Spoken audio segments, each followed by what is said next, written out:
Le monothéisme, c'est quoi?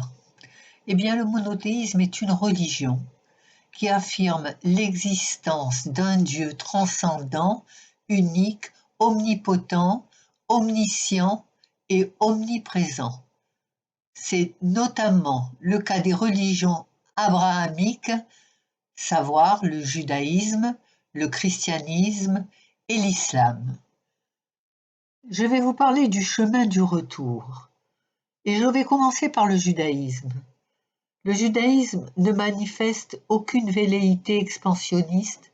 Il peut accueillir l'individu adulte qui demande à se convertir après avoir longuement examiné ses motivations, mais ne va en aucun cas le solliciter. Les rabbins exigent une forte motivation et une adhésion sincère à la Torah chez ceux qui désirent pour les uns se convertir, pour d'autres revenir au sein de la famille qui s'était à un moment donné dispersée. Ainsi, la conversion ne peut avoir pour seul motif la satisfaction d'un conjoint juif et de sa famille, ce qui est tout à fait normal. Je vais donc maintenant vous raconter une histoire vraie, l'histoire de Rachel. Une histoire particulière, mais tout de même pas si rare que ça. Depuis cette histoire-là, je crois très fort aux atavismes. Vous savez, ces formes d'hérédité dans lesquelles ou dans laquelle l'individu hérite de caractères ancestraux qui ne se manifestent pas chez les parents immédiats, ou la réapparition d'un caractère primitif après un nombre indéterminé de générations, ou encore cette hérédité biologique de caractère psychologique. Eh bien, mon histoire est la preuve de la concrétisation des explications que je viens de donner. Nous remontons tout de suite vers l'année plutôt, 1943. Au sein d'une famille de croyances chrétiennes catholiques, naît une petite fille. Ce bébé grandit et se trouve mêlé à toutes les occasions religieuses du catholicisme. Son père, qui a suivi toute sa scolarité chez les pères, tient absolument à donner à ses enfants une éducation strictement catholique. Je viens de vous situer le contexte dans lequel vit cette petite fille. Les années passent.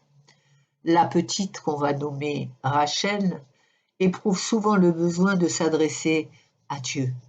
C'est une mystique qui aime les belles histoires, surtout celles qui racontent l'amour, les relations humaines, l'amitié entre les gens du monde.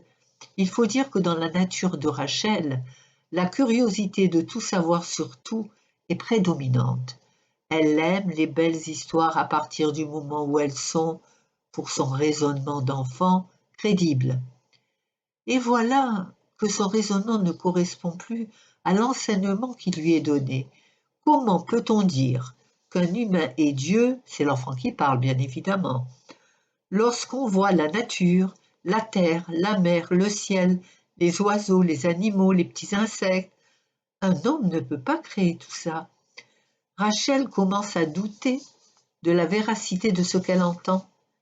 Et le jour où elle entend que Dieu est mort pour sauver le monde, alors là tout se casse. Dieu mort, mais si Dieu meurt, il n'existe plus rien. Le monde s'efface, la terre aussi. Pour la première fois, elle réalise qu'au fond de sa pensée, elle se met en révolte contre la personne qui veut lui faire croire, c'est son avis, n'importe quoi. Mais le plus grave, dans la tête de cette petite fille, est la phrase assassine, celle qu'elle lit au catéchisme dans ces années. Notre Église a un Dieu unique, bon et miséricordieux, tué par les Juifs pour le salut de nos âmes. Je remercie Jean 23 qui a eu la grande force d'annuler cette pensée. Et je l'ai moi-même, au catéchisme, récité plusieurs fois. Une phrase qui met en cause sa meilleure amie morte tragiquement depuis quelques mois et à qui Rachel fait quasiment tous les jours le clin d'œil là-haut pour dire bonjour ma copine. Le premier combat de la petite fille se fait non par une mésentente, mais par une protestation d'une contre-vérité. Elle qui connaît parfaitement son amie juive, sait qu'il vient de se passer un acte de ce qu'elle nommera beaucoup plus tard la désinformation. Ce n'est pas à vous que je vais apprendre que dans la vie, il y a ce qu'on voudrait faire et ce que l'on fait. La vie n'est pas si simple. Quand il s'agit de se démarquer, de revendiquer, d'interpeller, à l'âge où on se doit d'obéir, alors Rachel obéit, mais n'oublie pas, s'investit dans le milieu familial, tout en sachant qu'il existe autre chose ailleurs, mais quoi et où? De questions en réponse non acceptées, notre petite fille devenue grande quête des informations et de plus en plus ressent un fil de vie différent de ce qui l'entoure. Elle sent aussi, sans pouvoir se l'expliquer, une force qui la protège. Dire ça à son entourage la ferait passer pour une adolescente anormale, voire déficiente intellectuellement. Alors que fait Rachel?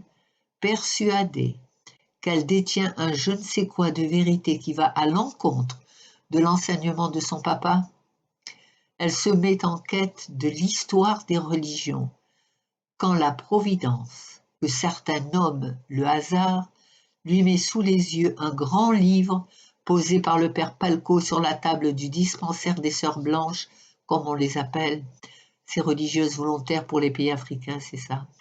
Un livre qui parle de la vie de Yosef, l'hébreu. Et c'est parti pour Rachel. Elle apprend que cette histoire se trouve dans l'Ancien Testament. Mais c'est quoi l'Ancien Testament qu'elle croyait chrétien et qui parle des Hébreux?